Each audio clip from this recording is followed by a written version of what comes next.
Before we begin, don't forget to like the video and subscribe for more bedtime stories. Let me know in the comments where you're watching from, and what time it is. And if there's a story you'd like to hear next, I'd love to know that too. I never thought a minimum wage job would leave a mark on me the way this one did. Back then, I was 19, living in the quiet end of Ridgeview, a small, unremarkable town off the interstate. One of those places where the loudest thing you heard at night was a train horn or some old pickup with a bad muffler. I was living with my mom and my older cousin Jalen while attending Ridgeview Community College. Money was tight, so I picked up an evening job at the McDonald's near the highway exit. I wasn't new to work. I'd had part-time gigs in high school, but this was my first job working late hours, dealing with strangers constantly, watching the same fluorescent lights buzz overhead every night. I didn't mind the routine. It felt stable in a way my life didn't at the time. The manager, Lydia, hired me because I had a face customers would trust, whatever that meant. She ran the place like it was a military base, but she was fair. My co-workers were a mixed bunch. A quiet grill guy named Dre, a sarcastic shift lead named Rosa, and a high school kid named Calvin who was always humming something under his breath. They were chill. The job was chill. Even the customers were mostly predictable. Truckers, late-night teens, a couple of lonely old folks, the usual. Nothing about that place ever felt dangerous. Until it did. My shifts usually ended at 11 p.m. The store technically stayed open until midnight on weekdays, 24 hours on weekends, but I'd clock out at 11, say goodbye to whoever was still around, and drive the 10 minutes back home. Easy, repetitive, boring, until I started noticing a car. The first time I saw it, I didn't think much of it. It was a silver early 2000s Buick, older body style, the kind of car a retired person or some laid-back uncle might drive. It sat with the engine running on the far edge of the lot near the tree line. Headlights on, windows tinted. I saw it. I didn't care. But then I started seeing it every single night I clocked out. Same time, same place, same running engine, same headlights cutting through the lot. I didn't see the driver, not really. Sometimes I'd catch the shape of a hand on the steering wheel or movement behind the windshield, but nothing clear. Whoever it was never got out, never drove through the drive-through, never came inside the building, just watched. I'd walk to my car, unlock it quick, toss my bag in, start the ignition, and try not to stare. It looked creepy, sure, but I chalked it up to someone waiting for a friend, or maybe another worker's ride. Ridgeview was weird like that. People sat in cars doing absolutely nothing all the time. Still, something about the way that Buick sat there felt wrong. Too still, too intentional. One night I muttered to myself, "Man, whoever you are, you need a hobby." But it wasn't until a week later I realized the car wasn't just sitting there. It was waiting for me. It was a Tuesday night, dead quiet. The kind of night where you hear the buzzing from inside the soda fountain, and it somehow feels louder than it should. I clocked out early, 10:48 p.m. I remember the time because Lydia joked, "Don't spend that extra 12 minutes all in one place." I stepped outside, the air cold enough to sting my cheeks, and there it was, the Buick, running. Headlights already pointed at the employee exit like it knew when I'd walk out. My stomach tightened a little. I unlocked my car, threw my bag in the passenger seat, and pulled out of the lot. In the corner of my eye, I saw the Buick shift out of park. At first, I told myself, coincidence? Chill. People leave parking lots at the same time all the time. But when I got on the main road, it pulled onto the road right behind me, and stayed behind me. I took another street. It followed. I changed lanes. It changed lanes. I slowed down. It slowed down. My throat got dry. My hands got sweaty on the steering wheel. Only when I turned onto Maple Bend Road, 3 streets before my house, did the Buick finally turn off without signaling, disappearing into the dark.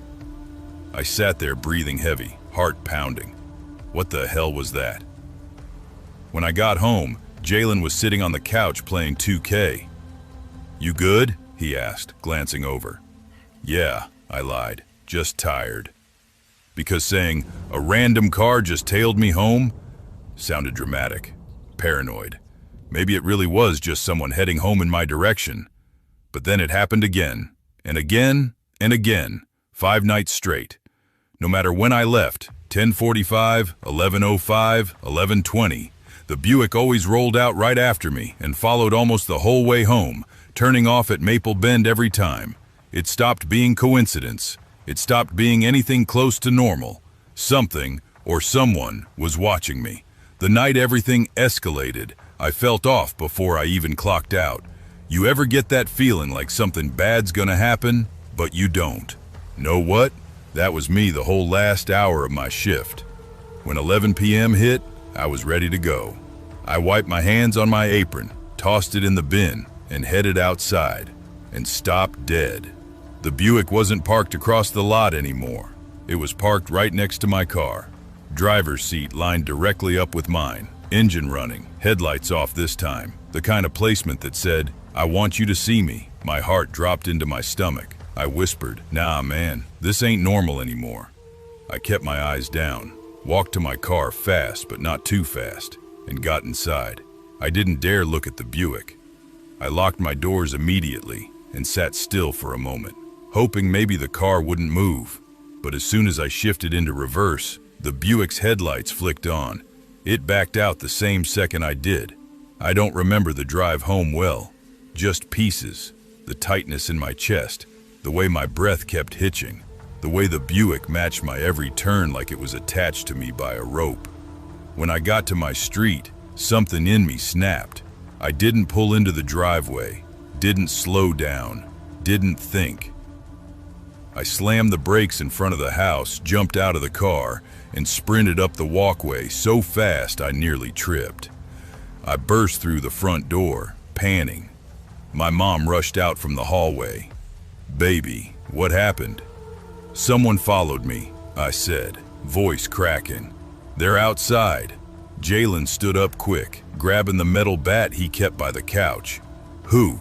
I pointed toward the street. The Buick was pulling over right in front of our house. My knees went weak. Jalen muttered, "Aight, hell no." He marched toward the door. My mom hissed, "Jalen, wait." He didn't. He swung the front door open and walked halfway down the driveway, holding the bat low but ready. "Hey," he shouted, "you got a problem with my cousin?" The Buick jerked just slightly, then sped off so fast the tires squealed. Jalen stood there breathing hard, watching the taillights disappear. When he came back inside, he said, "You ain't gonna work alone tomorrow, period." But as it turned out, I didn't have to worry about tomorrow, because the real nightmare didn't happen outside the house. It walked straight into McDonald's. 3 nights later, I returned to work for the first time after the incident. Lydia knew what happened. My mom had called her, and she gave me a few days off without question. Everyone at work was curious, though. Rosa leaned over the counter while I was refilling napkins. "So what's the deal? You got some random creeper now?" "I don't know," I muttered. "Car followed me home. Same car that kept sitting out here every night." "Damn," Dre said from the grill. "That's some Lifetime movie type shit." I tried to laugh, tried to act normal. But the whole shift, I felt like someone was watching me through the windows. Around 10 p.m., we hit a dead hour. No customers, no door chimes, no fryers beeping. Just the hum of machines and the faint sound of some R&B song playing from the ceiling speakers. I was wiping down the front counter when the entrance door swung open. A man walked in, and immediately my stomach sank. He was maybe mid-40s, heavy-set, shorter than me, balding with patchy brown hair along the sides, scruffy beard, eyes that somehow looked both dull and intense at the same time. He walked in slow, too slow, like he wanted to make sure I saw every step. I straightened up. "Hey, welcome in. What can I?" He didn't answer. He stepped right up to the counter and stared at me. His eyes didn't blink. Didn't move, just locked on me like he'd been waiting for this exact moment. "Sir?" I asked. His lips twitched before he spoke. His voice was calm, too calm. "Tell your cousin," he said. "He's a coward." The words hit me like a physical shove. I froze. "What?" He didn't repeat himself. He just stared, then turned around and walked out as quietly as he came in. I stood there, breath stuck in my throat, every muscle in my body buzzing with fear. Rosa came from the back. "Who was that?" I swallowed. The car. It's him." We ran to the front doors just in time to see the silver Buick pulling away. That was the moment something broke inside me. Fear turned to realization. This man wasn't random. He wasn't confused. He wasn't lost. He was fixated. And he knew where I worked. He knew where I lived. He knew who my cousin was. He knew too much. Lydia didn't even ask. She sent me home early. For 2 weeks, I avoided leaving the house at night. Jalen worked late shifts sometimes and always parked in our driveway with all the lights on, sitting in the driver's seat until I walked inside. But the Buick never returned. Not to McDonald's, not to my street, not anywhere. A month passed, then 2. Life slowly knitted itself back together, but the feeling didn't leave me. That every dark car behind me might be him. That every customer walking in late night might be him.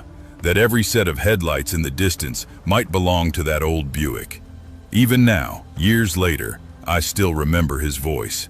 "Tell your cousin he's a coward." Not angry, not rushed, just deliberate, like he believed it, like he wanted me to carry that message home forever. I still don't know who he was, why he targeted me, why he watched me night after night, why he stopped. I don't know if someone scared him off, or if he simply moved on to someone else. Sometimes, when I drive past some old gas station or dark parking lot, my eyes catch a silver sedan for a split second, and my body tenses like I'm 19 again, stepping out of McDonald's with grease on my shirt and fear in my chest. Even though I know, I hope, it's never him. But in the quiet moments, when I'm alone at night, sometimes it feels like he's still out there, watching someone else, or maybe still watching me. I always had this habit of remembering the smallest details from the road trips my husband and I used to take, like the way the highway looked just before dawn, or the smell of old carpet in motels that charged extra for late check-ins. But this particular trip, I remember everything, every sound, every breath, every face. Backstory, to engage the audience deeply. Before this trip, my life was predictable. Wake up at 6, work at the clinic, come home, eat dinner, sleep, repeat. My husband Jared was a freelance videographer who always wanted to drag me out into the world. He'd say, "Liv, life's too damn short to live inside one zip code." So once every year we picked a week, turned off alarms, tossed clothes into a trunk, and hit the highway. This road trip was supposed to be our reset button. New states, new food, new memories. But some memories don't fade. Some memories follow you. Some memories stand outside your motel door at 2 in the morning. We were somewhere between Colorado and Nebraska, driving through flat land that looked like it had been ironed by God himself. We checked out of this old roadside lodge around 7 a.m., the kind that smelled like dust, lemon cleaner, and someone else's long-forgotten life. They didn't serve breakfast, so Jared said, "McDonald's, you want coffee?" "Yeah, and maybe a McGriddle," I said, rubbing my eyes. "And hash browns, always hash browns." The town was tiny. A few gas stations, a hardware store with faded letters, and that one McDonald's with a giant golden arch that looked way too big for its parking lot. Inside, it was packed. People in hoodies, travelers with backpacks, 2 old ladies arguing about coupons, normal McDonald's chaos. Jared stayed in the car editing footage for his travel vlog. I walked inside, rubbing my hands together from the cold. The line was long. People looked tired, restless, hungry. Real morning energy. Nothing strange. Not yet. I was scrolling through my phone when I felt it. The weight of someone staring at me. Not a glance, not curiosity. A stare, a laser. I looked up. Across the restaurant, near the ketchup dispensers, a man stood perfectly still, like a mannequin, tall, maybe mid-40s, dark gray hoodie, a face that looked stretched, like every expression was pulled too tight. And worse, he was smiling at me. Not a happy smile, not a friendly one. A slow, curling grin, like he was trying out different expressions on me. His eyebrows would drop suddenly into a furious glare, then neutral, then grin again, almost like he was flipping through faces. I blinked and looked away. When I glanced back, he was still staring, face frozen in another weird half-smile. "What the hell?" I muttered under my breath. Finally, my order number lit up. Number 247. I exhaled in relief, grabbed the bag, and walked toward the exit. I didn't look back. Didn't want to. But right as the door closed behind me, I got this heavy sinking feeling in my chest, like that wasn't the last time I'd see him. I told Jared about the guy when I got in the car. He laughed. "You're telling me some dude was practicing faces at you?" "I'm serious, Jared. Babe, weirdos love McDonald's. It's like a rule." I rolled my eyes but smiled. He always joked to keep me calm. We drove all day, national parks, small towns, a scenic overlook where Jared almost dropped his camera into a ravine. Hours passed, hundreds of miles. We stopped for gas, for snacks, for photos. Normal. No sign of the man. By the time the sun dipped behind the plains, we were exhausted. We pulled into a cheap roadside motel called Cedar Pine Inn. Neon sign half dead. Lobby smelled like microwaved burritos. The clerk handed us the key without making eye contact. Room 108. We parked right outside. I always check motel windows first. Habit from years of traveling. You never know who's in the parking lot. Or what. I pulled the curtain aside. My heart slammed into my throat. He was there, the McDonald's man, walking across the parking lot. Same hoodie, same slow steps. At first he didn't see me. I froze, breath stuck in my chest. Then he turned his head, locked eyes with me, and smiled. That same stretched, unnatural grin. My hand shook as I dropped the curtain. "Jared, he's here." "What?" "The guy from McDonald's. Liv, that was like 2 states ago. I know what I saw." We looked again. He was gone. Just empty pavement and a flickering streetlight. We tried to brush it off, turned on the TV, ate the leftover fries from earlier, pretended nothing was wrong. Jared joked again. "Maybe he's on a road trip too." "Yeah, following us across the country for fun." Late into the night, we finally crashed. I woke up to a sound, not loud, not frantic, but steady, intentional. A knock. Jared stirred beside me. "What time is it?" "Almost 2 a.m. Another knock, slightly harder. Jared got up, annoyed, and walked to the door. I whispered, "Don't open it. Just look first." He pressed his eye to the peephole. His whole body stiffened. "It's him." I felt the blood drain from my face. "What is he doing?"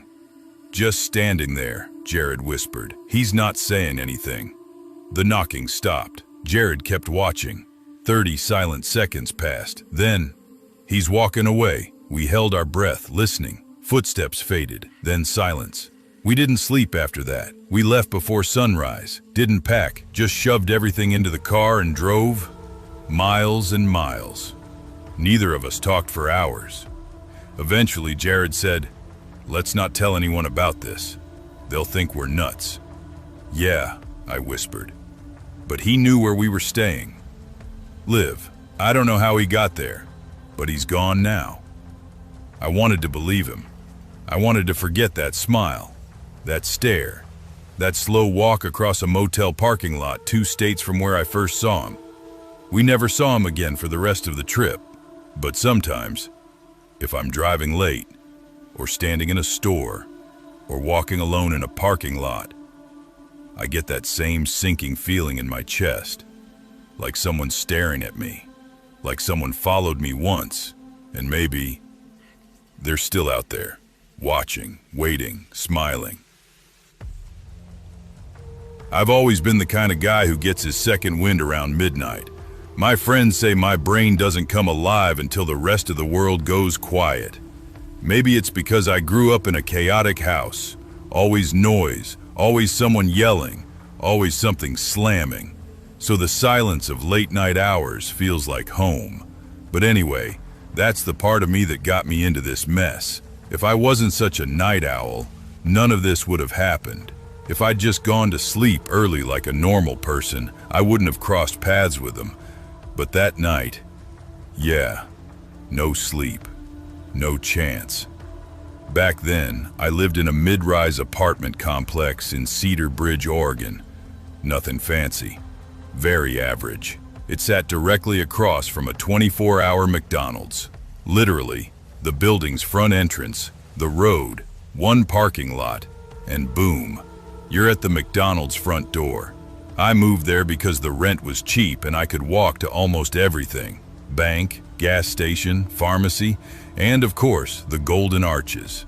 I wasn't eating McDonald's every day or anything, but on nights when I worked late and felt too fried to cook, I'd head over for a burger, fries, maybe a McFlurry if the machine wasn't broken, which it was about 80% of the time. Point is, midnight McDonald's runs were normal for me, comfortable, familiar, until one night when all of that changed. And even now, months later, I still can't go near that building without feeling like someone's watching me. I still can't walk outside at night without checking over my shoulder. I still double lock my door, even when I'm home in the middle of the day. Because once you've seen someone's face pressed against your door, angry, desperate, threatening, yeah, you don't forget that. It was a Tuesday. Boring, regular Tuesday. I had clocked out of work around 10:30 p.m. I do IT support for a small company, mostly remote, but that week we were doing system upgrades, so I had to actually be on site. By the time I walked home, showered, and tried to unwind, it was already past midnight. I wasn't hungry, just wanted something warm, something salty, something fast. So I grabbed my hoodie, slid on some beat-up Vans, and stepped out. The night was completely still, one of those quiet nights where even your own footsteps feel too loud. The street between my building and McDonald's usually had steady traffic during the day, but past midnight, dead, no headlights, no engines, nothing. The McDonald's glowed like a big yellow lantern, comforting, familiar, ordinary. I didn't know it would be the last time McDonald's ever felt ordinary to me. Inside, the place was almost empty, except for one bored-looking cashier scrolling through her phone behind the counter. The fryer hissed softly somewhere in the back. A single guy was mopping near the soda machine. I ordered a McChicken, a cheeseburger, and fries. Cheap and easy. Order for, Jace, the cashier called. She always struggled with my name. Jace, did I say that right? Yeah, that's me, I said with a small smile. She smiled back, friendly in that tired night shift kind of way. Have a good one. You too. Nothing weird, nothing creepy, nothing notable. But life has this way of taking the most normal moments and twisting them into something unforgettable. I walked back across the street, food bag warm in my hand, the smell of fries drifting up through the top. I didn't waste time. I was outside for less than 10 minutes total. When I reached the main door of my apartment building, I saw her, a woman, standing completely still, right in front of the door. She wasn't someone I recognized, not a neighbor I'd ever seen, not a regular visitor. She was maybe late 20s, had a messy bun like she threw it up in a hurry, wearing a faded green jacket and ripped jeans. Her sneakers were dirty, like she'd been walking around all night. Normally I'm cautious around strangers at this hour, but she didn't look threatening. just tired, maybe anxious.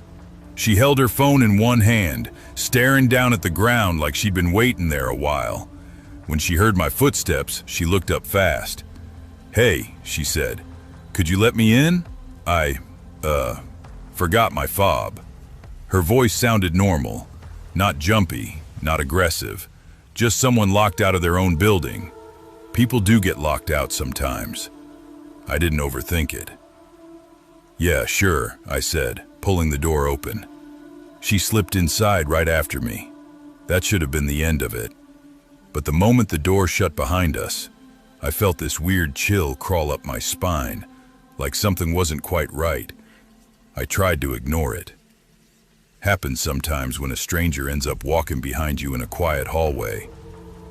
I started walking toward my own hallway, 2 left turns and straight down. She followed right behind me, not beside me, not giving me space, right behind me. Her footsteps matched mine. Every turn I took, she took too.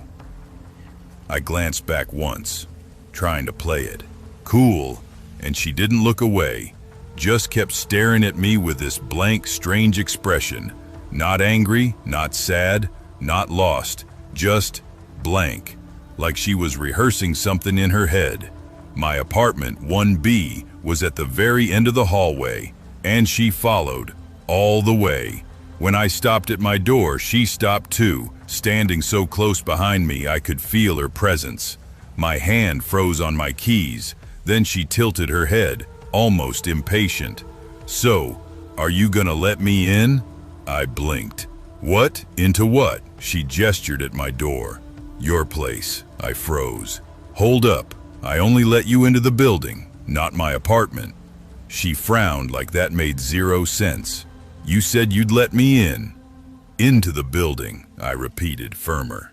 "Not in here." She inhaled sharply. "Well, I need a place to stay, just for tonight." "No, I can't do that." My heart was starting to race. "I don't even know you." Her face twisted, confusion morphing into irritation. "Are you serious right now?" she snapped. "You brought me all the way back here, and now you're gonna shut me out?" "I didn't bring you anywhere. You followed me." "Wow," she scoffed. "Real nice. I didn't want this to escalate. I didn't want a fight. I didn't want confrontation. I just wanted her gone. So I stepped inside quickly and shut the door behind me." She slapped her palm against the door immediately. "Hey, don't be like that. Open up." My pulse thudded in my ears. I locked the deadbolt. "Go away," I yelled through the door. "You can't stay here." She kept knocking, harder, then stomped off down the hallway. I exhaled and backed up. But 5 minutes later, the knocking came again. This time louder, heavier. I peeked through the peephole, and my stomach dropped. She was back, and she brought someone with her. A huge guy, broad shoulders, dark hoodie, beard. He looked pissed. He stepped up and punched the door with the side of his fist. "Open the damn door," he bellowed. "You think you can ignore us?" My heart hammered so hard it hurt. "No," I shouted. "Leave me alone. I'm calling the cops." They both started pounding, screaming at me, cursing me out. "Open the door, man. Let us in. You think you're better than us? You're gonna regret this." Their voices echoed down the hallway, bouncing off the walls. Doors started opening. Neighbors peeked out. "What the hell's going on out there?" Someone down the hall yelled. "Y'all need to keep it down," another voice snapped. But the man and woman didn't stop, not at first. They kept banging, screaming, threatening, until a few more neighbors leaned out, irritated, confused, scared. Finally, they backed away. The woman glared right at my peephole like she knew I was watching. The man pointed at my door. "This ain't over." And then they left. I didn't sleep that night. Or the night after. Or the night after that. I never saw them again. But I never walked alone to McDonald's late at night again either. And every time I hear knocking, any knocking, I still flinch a little. because now I know how fast something normal can turn into something you remember forever. I was 8 years old. The summer everything felt off. You know how people say childhood memories blur and fade? Not this one. This one stayed sharp like a splinter buried too deep to pull out. Back then, we lived in Redwood Valley, a quiet little town about 40 minutes outside Sacramento. My mom worked double shifts as a nurse, and my dad handled maintenance for a construction company. So most days it was just me and my older cousin Leora, who was 12 at the time. She wasn't my sister, but she might as well have been. She lived with us that year because my aunt was dealing with some stuff we didn't talk about. Dad always tried to make weekends special to make up for the long weekdays. And for us, special usually meant one thing: McDonald's. Not fancy, not expensive. But to kids, it was magic. And I swear on everything, this was back when Happy Meal toys were peak. Like, collectible peak. That particular summer, the theme was galactic critters, little alien animals with glowing bellies. Me and Lee made it our mission to get the whole set. I remember the heat wave too. Days hitting 103 degrees Fahrenheit like it was nothing. The kind of dry California heat where even the breeze feels like someone opened an oven door on your face. Every weekend, Dad would say, "All right, crew, who's hungry?" And we already knew where we were going, but nothing could have prepared me for what happened that one Saturday. The day I still dream about. The day I learned that some people wear smiles that aren't meant to be comforting. The day of the clown in the car. I remember waking up sweaty. Our AC wasn't working right, and Dad kept saying he'd fix it. Monday, I swear, which meant probably never. Lee popped her head through my door, hair messy, wearing a faded blue NASA shirt she practically lived in. "Yo, kid," she said. "Dad said we're doing McDonald's after errands. You in?" Like she even had to ask. I mumbled something like, "Duh," rolled out of bed, and tried to find a matching pair of socks in the disaster zone I called a dresser. By noon, we were all in Dad's beat-up white Honda Civic. The AC in the car barely worked either, so the windows were down, and the wind was blasting my face like a blow-dryer. Dad was humming some old Bon Jovi song under his breath. Lee kept poking me with her elbow, trying to annoy me like always. Everything felt normal. We stopped at Ace Hardware, then Home Depot, because Dad was obsessed with finding the right damn sealant. It took forever. I remember thinking, "Let's go already, let's eat." Finally, Dad wiped his forehead with a rag and said, "All right, McDonald's time."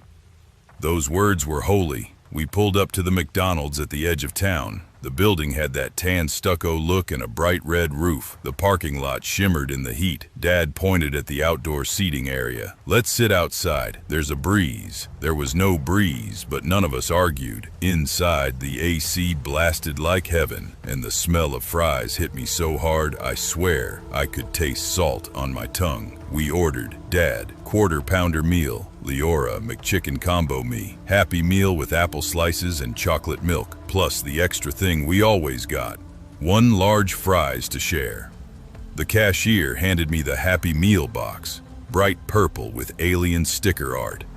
My hands tingled with the excitement only kids understand. We headed outside. Dad immediately got on a work call, pacing near the tables, one hand pressed over his other ear. Typical. Me and Lee sat next to each other, our legs sticking to the plastic seats. She opened her Happy Meal and held up her toy. "Dude, I got Ziggo, the yellow dude."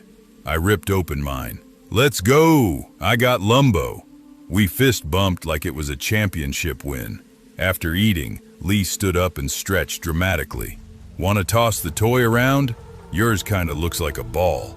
It wasn't even meant to be thrown, but we were kids. Everything roundish was a ball. I shrugged. "Sure." Dad waved us off without even looking, still deep in his call, pacing circles like he was trying to create a trench in the ground. We started tossing Lumbo back and forth in the dusty patch of grass behind the tables. Lee always threw too hard. Always. She called out, "Heads up." I looked up too late. The thing sailed way over me and bounced onto the concrete. "Lyora," she laughed. "My bad, kid, go get it." I shook my head, but I jogged after it anyway.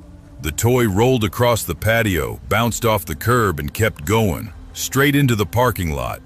This was the part I remember in slow motion. The asphalt radiated heat like it was alive. The few cars there shimmered behind waves of sun. I stepped onto the pavement, eyes on the toy. I bent down, grabbed it, and I froze, because the car next to me wasn't empty. I didn't see him at first, but then, movement. I lifted my head, and there he was, the driver, a man staring straight at me. He had on a clown costume, but not like a birthday clown, not even like the clean, polished Ronald McDonald from ads.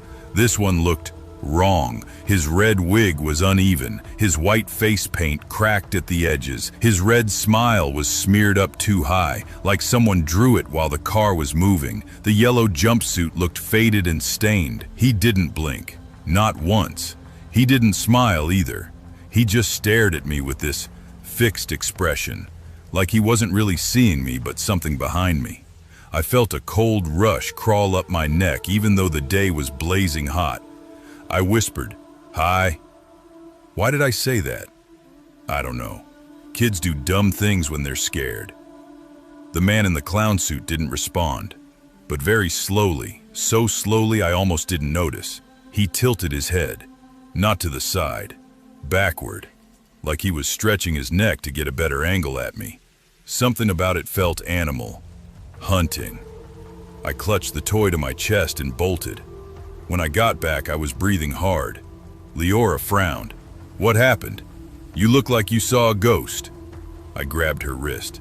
"There's a dude in one of the cars, like a clown dude." She squinted dramatically. "A clown? Like for a kid's party?" I shook my head. "No, he's weird. He was just staring at me." Lee rolled her eyes but stood up. Okay, show me." We walked back, but slower this time. We stopped at the edge of the grass. The car was still there, but the driver's seat, empty. Lee shrugged. "Maybe he went inside." "No," I whispered. "He was just there. You probably freaked yourself out. It's hot, you're tired." "Lee, I know what I saw." She looked at me then, and I think she realized I wasn't playing. She bit her lip. "Okay, let's just go back. Dad's almost done." We walked away. I kept looking over my shoulder. We stayed another 10 minutes. Dad finally hung up and sat down with a sigh. "All right, troops, ready to roll?" Lee nodded. I didn't trust myself to talk. We walked to the car. I kept glancing at the parking lot. No clown.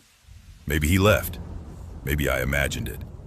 Maybe when we buckled into the back seat, Dad started driving out of the lot. And that's when Lee said, "Wait, look." She pointed. My stomach dropped so fast I swear I felt it hit the floor. The clown car was still there.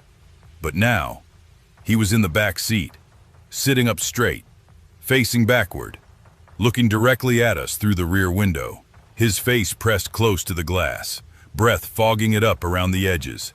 And this time, he smiled. A slow, spreading smile, like someone pulling curtains open. Lee yelled, "Holy, Dad, look!" Dad glanced, but only for half a second. "Kids, it's probably just some guy doing a prank or something." "That's not a prank," I shouted. Dad laughed, actual laughter. "Relax, you two, it's just a costume." But I kept staring, because as we drove away, the clown lifted his hand and waved. Not a friendly wave. A slow, dragging wave, like he was wiping the air. And his eyes didn't move off me until the car turned the corner and the building blocked him from view. For a long time, that was it. A weird memory, a childhood scare. But when I was about 16, I finally told my mom the full story. She went quiet, too quiet.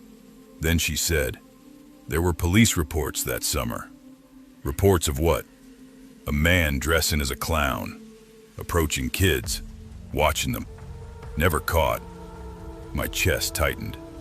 At McDonald's? Around town, she said. That McDonald's included. I swallowed hard. She added, you and Lee weren't the only ones who saw him. I'm grown now, live in a different state, different life.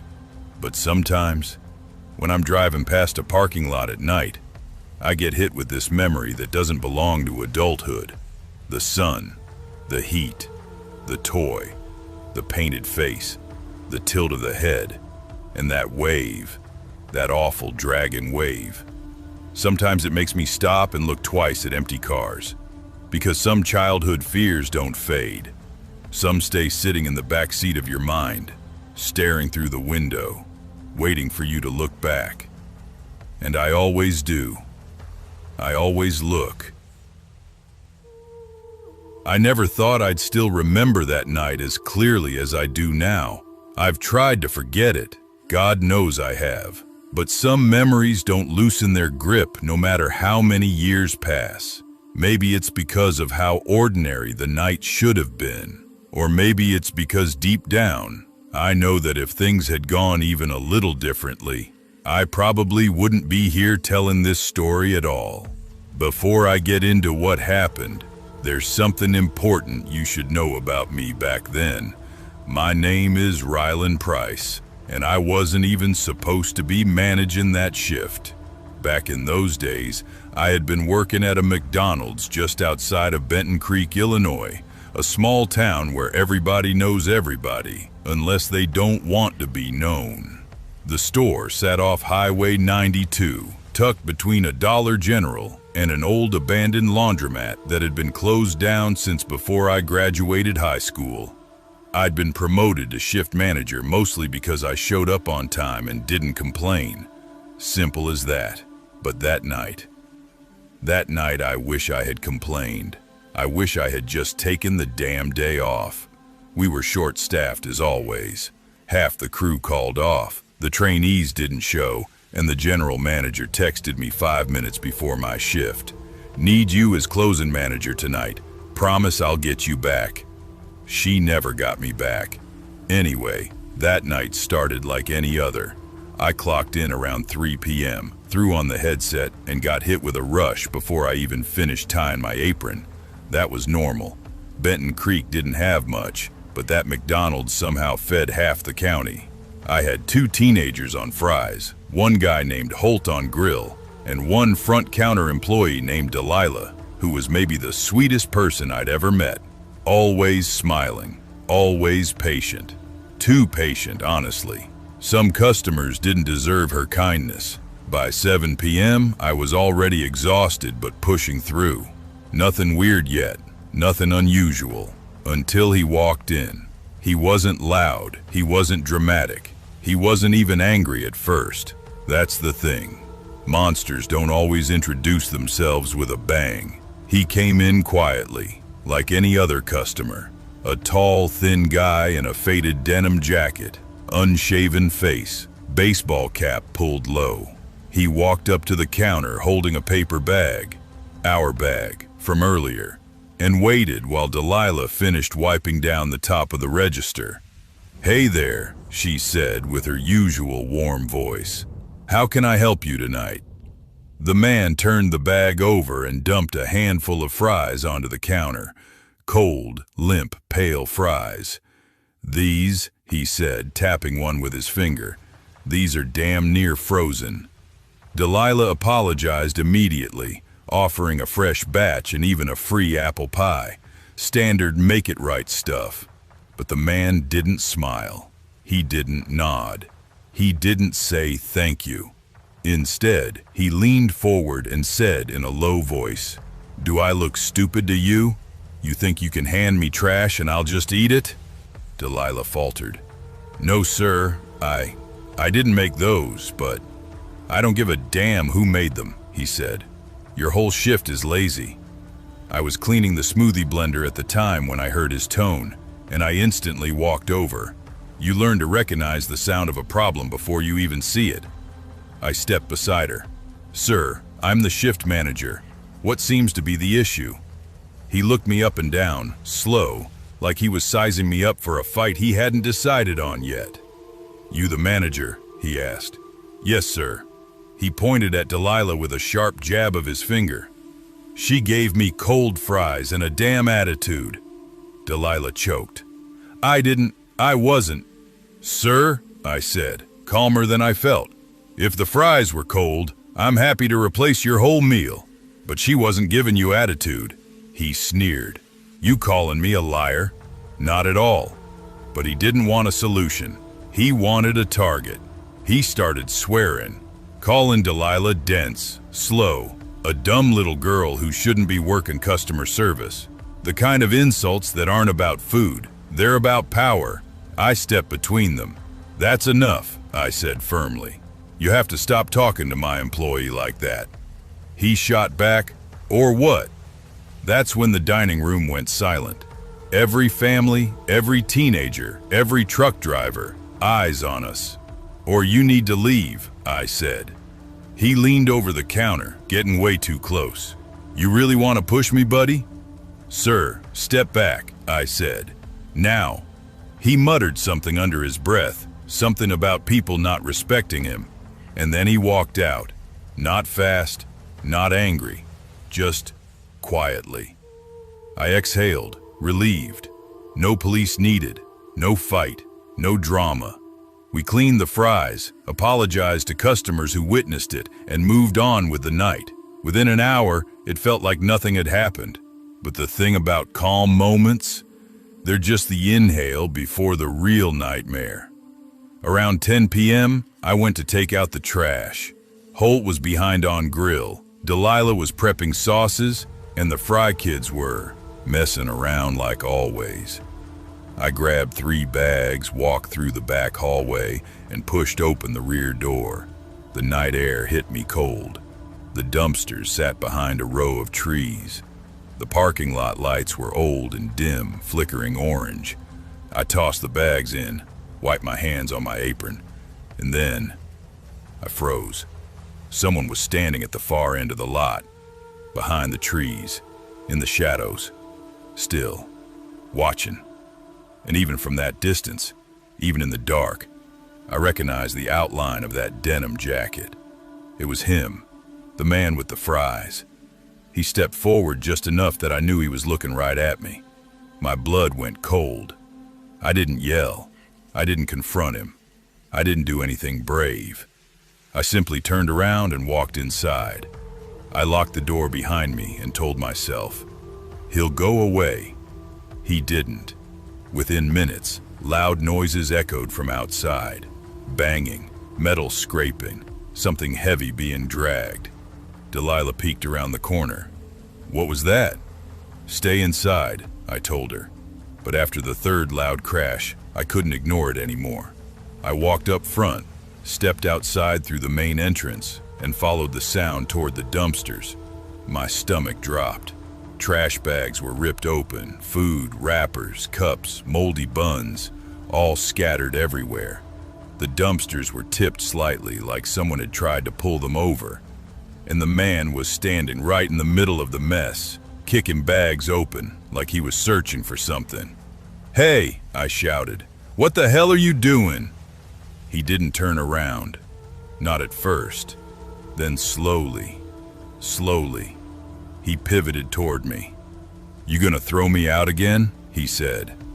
"You need to leave right now," I said, "or I'm calling the police." "Oh, go ahead," he said with a grin that didn't reach his eyes. "I got time." He stepped toward me, one step, another. I held my ground, but inside, every instinct screamed at me to run. "I'm warning you," I said. "Leave now." He didn't move, didn't blink, didn't breathe, it seemed. So I turned and walked back inside. And this time, I did call the cops.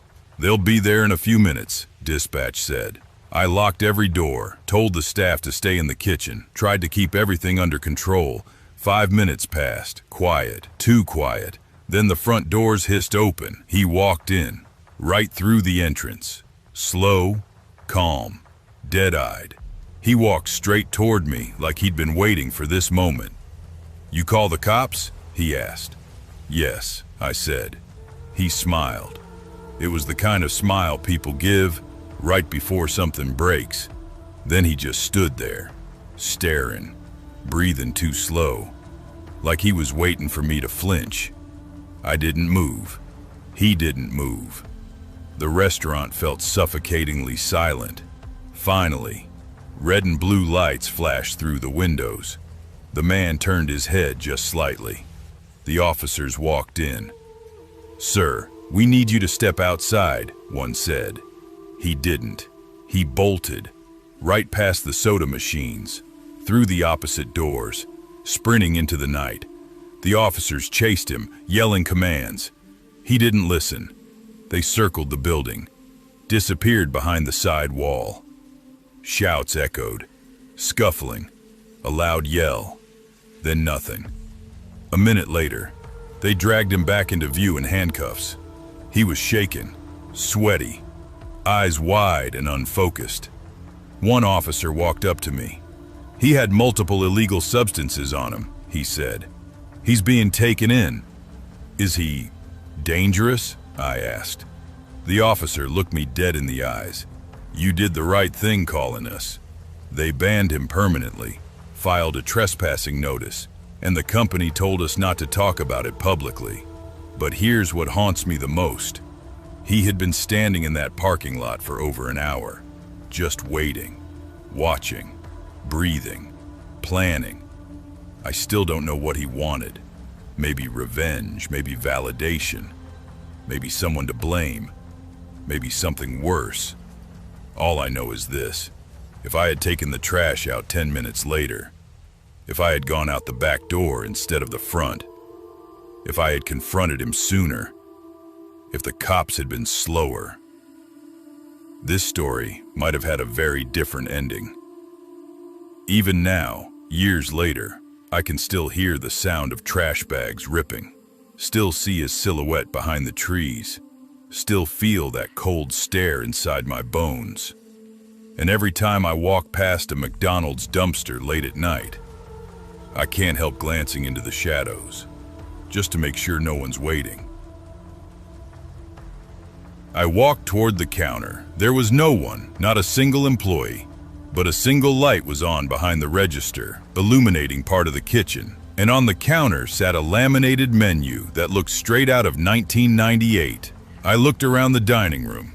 Empty. Half the tables had chairs stacked on top of them. Some still had chairs neatly in place, like someone forgot to finish closing. Then I noticed something else.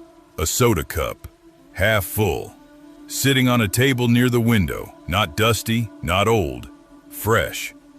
My heartbeat picked up. "Hello?" I called out. "Is anyone working?" My voice sounded too loud. It bounced around the room and came back sounding distorted. No answer. I cleared my throat. "Hey, if you're open, I just want to order something." Still nothing. I sighed, pulled my phone out, and turned the flashlight on. "Okay. Let's not be stupid, Ro. Just check the back, confirm what's going on, and dip." I walked around the dining area, shining my light over the booths.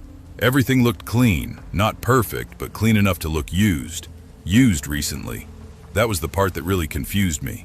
Then, I kid you not, from somewhere near the counter, a voice, clear, close, human.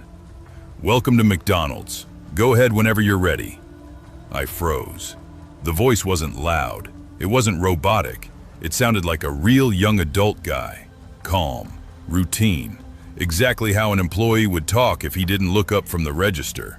My heart hammered against my ribs. I slowly turned toward the counter. "Nah," I whispered. "No freaking way." I stepped forward, my footsteps echoing. "Hello," I called out. "Someone here?" Silence. Then, from behind the counter, footsteps, slow, deliberate, like someone walking away deeper into the kitchen. "Hey," I shouted louder now. "Are you open or closed?" No answer, just the footsteps fading. That's when every hair on my arms rose. I didn't even fully think. I backed up slowly toward the exit. As I did, I passed by the front window and saw something that made my stomach drop. A car, parked on the side of the building now. It was a dark SUV, looked older, early 2000s maybe. When I pulled in, the lot was empty, completely. That car hadn't been there before. My mouth went dry.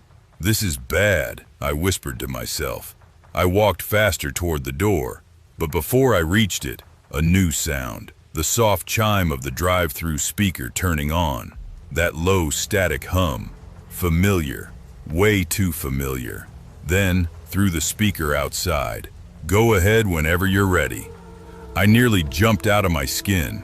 The drive-through wasn't even visible from where I stood, but the speaker crackled so loudly it sounded like it was right next to me. Something was happening here. Something not right. I grabbed the door and stepped out into the night air. The moment I did, the warm interior gave way to freezing cold. My breath puffed out white in front of me, even though it wasn't winter. I hurried toward my car. But before I reached it, the SUV's headlights turned on. Blinding bright, instant, like they were waiting.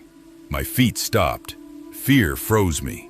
Then the SUV's engine started, a deep, heavy rumble. "No, no, no," I whispered. I sprinted to my car, yanked the door open, and slammed myself inside. My hands were shaking as I jammed the key into the ignition. The SUV pulled out of its spot. Fast, aggressive. I put my car in reverse and backed out as fast as I could, without slamming into a pole. Gravel kicked up behind my tires. As soon as I hit the main lot, the SUV swung around and gunned straight toward me, high beams flashing. "What the hell do you want?" I yelled inside my car, panic rising in my throat. I floored it. My tires spun for a second before catching grip, and I shot out of the parking lot. The SUV followed, close, too close. Its headlights flooded my rearview mirror. The engine roared behind me, like it was right on my bumper. I took a turn too sharp, nearly fishtailing. The narrow forest road didn't help. Everything was tight, dark, claustrophobic. Come on," I muttered, gripping the wheel. For a second, I thought I lost him. The road curved and dipped, and his lights disappeared. Then bam! They reappeared behind me, even closer. He flashed his brights, honked twice. Then again. It wasn't random, it was purposeful. Meaningful, like a signal. My breath came in ragged gasps. I scanned the road for anything. Gas station, rest stop, anything. But there was nothing except trees. But then I remembered, the McDonald's itself. I didn't want to go back. Hell no. But it was the only place with lights, with cover, with potential people. I slammed my blinker on, even though no one else was out there, and swung a hard U-turn. The SUV's engine growled behind me as it followed instantly. When the building finally came back into view, I didn't slow down. I cut straight into the lot, turned sharply, and parked right by the front doors. I leapt out before the car even fully stopped. "Someone help! Hey!" I yelled as I sprinted toward the entrance. But the SUV didn't stop. It pulled into a slot facing me. The driver stayed inside, headlights still on, watching, waiting. I stumbled inside the building again. The bell chimed overhead. Inside was silent, too silent. No voice, no footsteps, no hum of the drive-through, just stillness. I walked quickly toward the side window and peeked out. The SUV was still there, engine on, driver inside. I couldn't see his face through the glare. Minutes passed, long minutes, 5, 10, 20. Finally, the SUV shifted into gear. It drove slowly out of the lot, turned onto the road, and disappeared into the dark. I've never felt a relief like that in my life, but it lasted only a moment. Because when I turned around to leave, the kitchen light, the one behind the counter, flickered.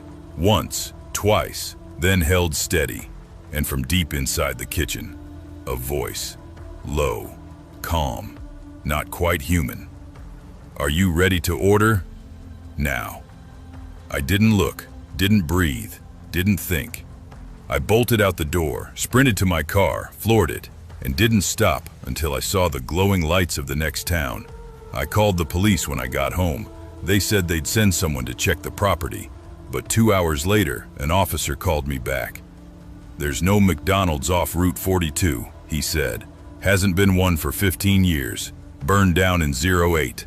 Place is fenced off." I argued, explained, swore I'd been inside. He told me my mind was probably playing tricks on me after a long shift.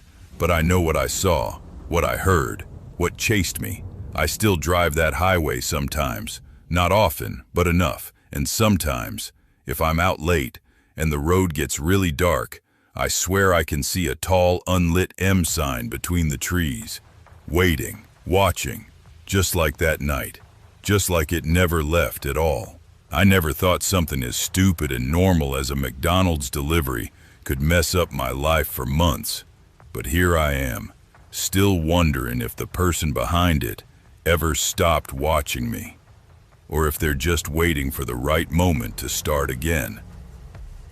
Anyway, let me start this right. A real start, a start that actually makes sense. I'm Leon Harrow, 29 years old, and until last year I lived alone in a mid-rise apartment building on Hollow Creek Avenue, a pretty average area about 20 minutes outside Denver. My building wasn't luxury, but it wasn't trash either. Clean lobby, decent neighbors, working elevators most days, and a bunch of people who pretty much kept to themselves. And that was perfect for me. I wasn't trying to make friends. I wasn't trying to meet anybody. I wasn't trying to build a community, like my landlord kept saying in those cheesy monthly newsletters. I worked from home as a freelance IT specialist. I fixed people's digital messes, but ironically, I never realized someone was creating a mess in mine. Backstory: what my life looked like. Before everything went wrong, before the weird stuff started, I lived a pretty normal routine. Wake up around 10, check client messages, drink coffee, maybe hit the gym in the evening. My girlfriend of 3 years, well, my ex, Sienna, had moved out 2 months earlier.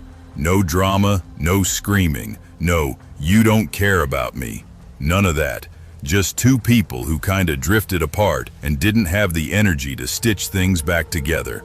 I was doing okay, honestly, healing, working, living quietly. And in that quiet, I started noticing things I'd ignored before. Little noises in the hallway, people talking outside my door, the creaking elevator, the random footsteps at strange hours. Nothing supernatural, just apartment living. But when the deliveries started, everything changed, and I realized there are much scarier things than ghosts. The night everything began. It was a Thursday night in late October, around 10:12 p.m. The kind of night where the air feels sharp and dead quiet through the windows. I wasn't expecting anything. I wasn't doing anything special.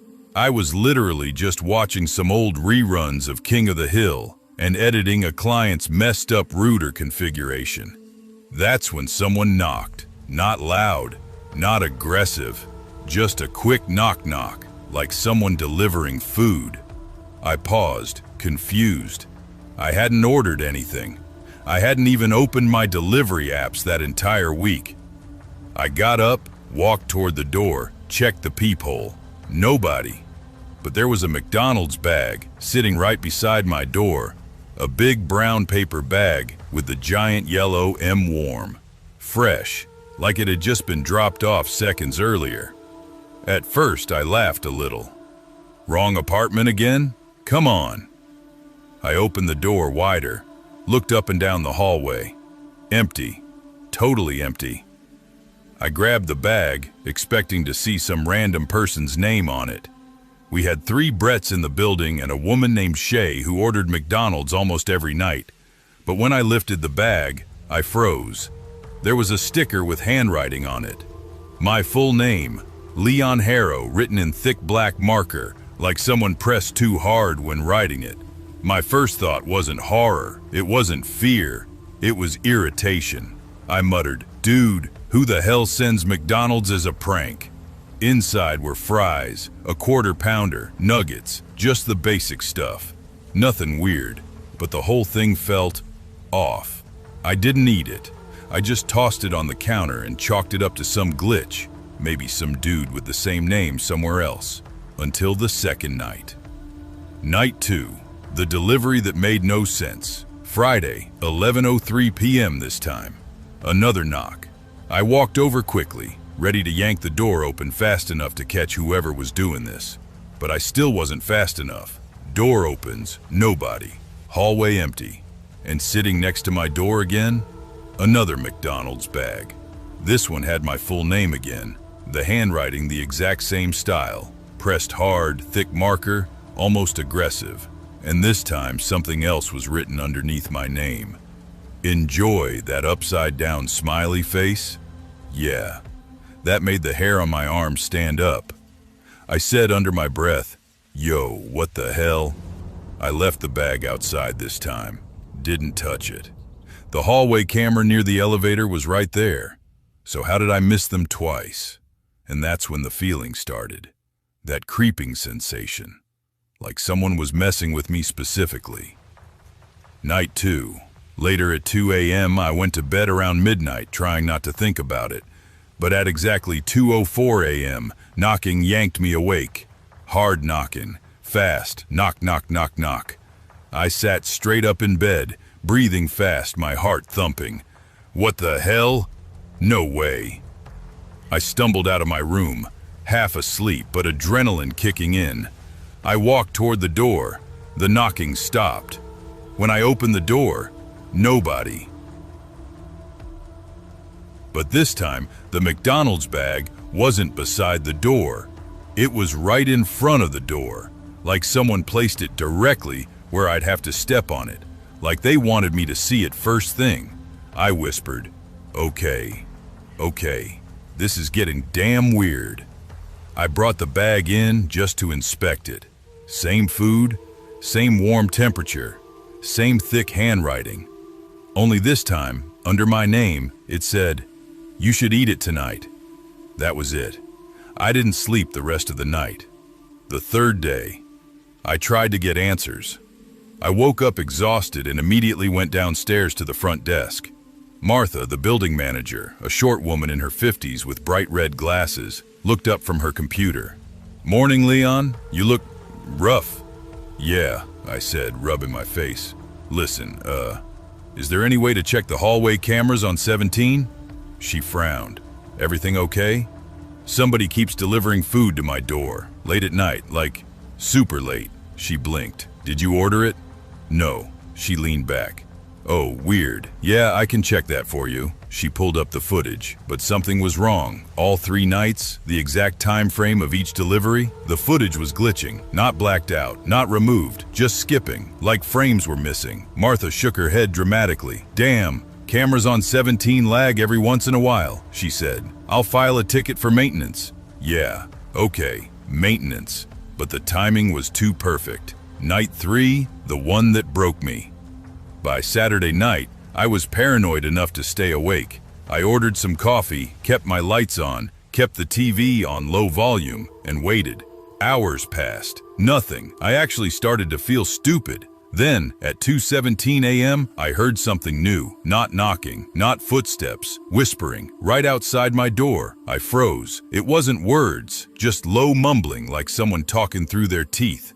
Then a soft knock-knock. I walked to the peephole slowly, every muscle tense, and I swear on everything. I saw someone walking away down the hallway. A person wearing a black hoodie, hood up, walking quickly toward the corner near the elevator. I yanked the door open. Hey, wait! But they turned the corner, and once again, at my feet, a McDonald's bag. Except this time, instead of my name written once, it was written 5 times, all over the sticker, and under it, "You're finally awake. Good." My chest tightened. I stepped back into my apartment and slammed the door. I didn't sleep at all. Day 4, I asked for help. I called my friend Jericho, a guy who'd been my closest friend since high school. When he picked up, he sounded half asleep. "Dude, it's 7:30 in the morning. What's up?" "I need you to come over," I said. My voice was shaken. "What? Why? Are you okay?" No, just come over. He arrived 20 minutes later, hair messy, hoodie thrown on inside out. He raised an eyebrow. You look like you fought a raccoon, man. I told him everything. All 3 nights, the handwriting, the timing, the hoodie person. Jericho didn't laugh. He didn't joke. He just stared. Then he said, "Dude, that's stalker behavior." I swallowed. "Yeah, I know. So what's the plan?" "I don't know," I said. "Move?" He shook his head. "Nah. First we figure out who the hell's doing this." "Yeah, and how do we do that? It's not like they're signing their name with the Nuggets." He smirked a little. "Funny, but seriously, tonight I'm staying with you. We catch them." I nodded. "Thank you." Night 4, we waited together.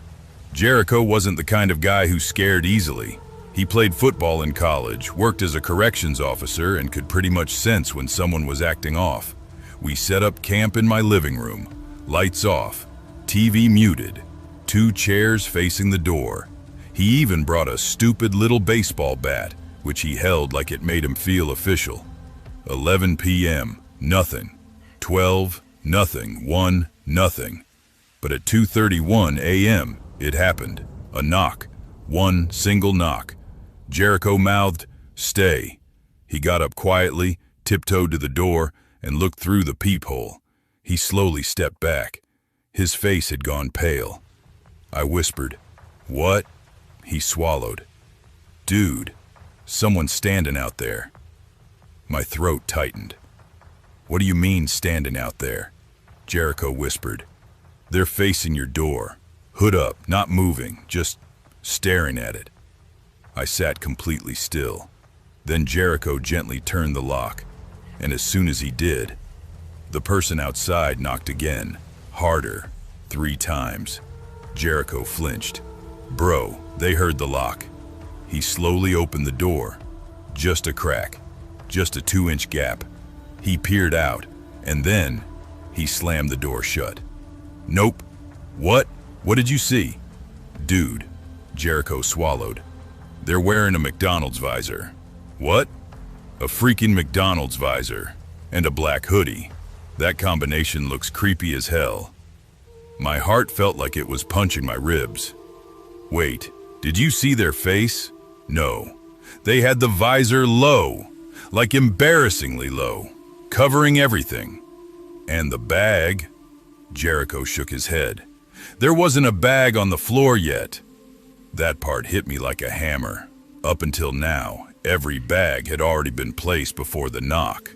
Not tonight. Then, we heard something slide under the door.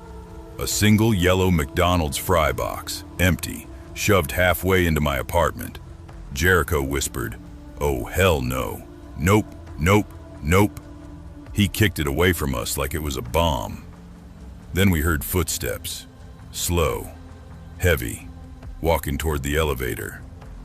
We both waited until silence filled the hallway again. Only then did Jericho open the door wide. The hallway was empty, but now, in front of my door, sat a McDonald's bag. And on this sticker, there was no food listed, no items, no order number, just 2 words, "Open up." Jericho stared at it, jaw tight. "Dude, this is personal as hell." I felt sick. We went to the police. First thing in the morning, we went to the nearest station. I told the officer everything. Jericho backed it all up. The officer, a middle-aged guy named Dawson, listened carefully. He sighed. "You got any exes who hate you? Any enemies?" "No," I said. "I don't bother anyone." He scratched his chin. "And you never ordered this food?" "I haven't ordered McDonald's in literally 6 months." He wrote a few notes. "All right, could be a targeted harassment situation, or a prank, or someone with the wrong unit number obsessively typing in yours." "Officer," I said. They whispered outside my door. He raised an eyebrow. "Okay, that's different. That's concerning." He told me they'd talk to the McDonald's locations in the area and see if anyone recognized my name or handwriting. That didn't comfort me at all. Night 5, the worst one. Jericho couldn't stay the next night. He had work early. I told him I'd be fine. I wasn't. I locked every lock, turned on every light, moved a kitchen chair in front of the door like that would do anything. By midnight, I was shaken. At 1:58 a.m., I heard the elevator ding. Then footsteps. Slow, deliberate, stopping outside my door. Then, nothing. The silence was somehow worse than the knocking. Then I heard the visor, that stiff plastic sound, adjusting, like someone lifting it and lowering it again. Then, a soft, slow drag of fingers across my door, from top to bottom. My whole body froze. Then, they spoke. A low, distorted whisper, right through the door. "Why won't you eat?" I staggered back from the door. No, nope, man. Then something slid under the door again. 2 items this time. A single nugget in a napkin, and another fry box, this one containing a piece of paper. Hands trembling, I picked up the paper. On it was written, "Don't ignore me." I dropped it immediately. I didn't sleep until noon the next day. The investigation finally revealed something horrifying. 2 days later, Officer Dawson called me. "Leon, I think you should come down here." I went immediately. When I walked into his office, he had 3 printed receipts on the desk, all from different nights, all from the same McDonald's location, all paid in cash. The name on each ticket, Leon Harrow. Same handwriting. I already felt sick, but then Dawson pointed to the surveillance images clipped underneath the receipts. "Look at this." My stomach dropped. It was a person in a black hoodie, face hidden, wearing a McDonald's visor. But the worst part, he wasn't wearing gloves. And on the side of the bag he was holding, the camera caught a clear shot of his hand. A hand with a tattoo. A very specific tattoo. A tattoo I recognized immediately. A small black outline of a coffee mug with steam. My blood ran cold, because I had seen that tattoo before. On the wrist of a guy who lived 2 floors above me. A guy named Grant Knowlter. A guy who always nodded at me in the elevator. A guy who once awkwardly said, "Hey man, you live in 1704, right?" A guy I barely spoke to. A guy who wasn't supposed to know my full name. I whispered, "Holy shit." Dawson stared at me. "You recognize him?" "Yeah," I breathed. "He lives in my building." Dawson exhaled sharply. "That is not what I wanted to hear." "What happened to Grant?" "When police went to question him?" "Yep, he was gone. Completely gone. Vacated his unit. Disconnected number. No forwarding address. No job on file. Nothing. His apartment was empty except for a McDonald's visor on the counter, a black hoodie, and a wall covered in printed screenshots. Old pictures of me. Some from outside the building. Some inside the lobby. One of them was from right outside my door, taken weeks before the deliveries even started. The moment I saw that, my legs gave out. Officer Dawson helped me sit.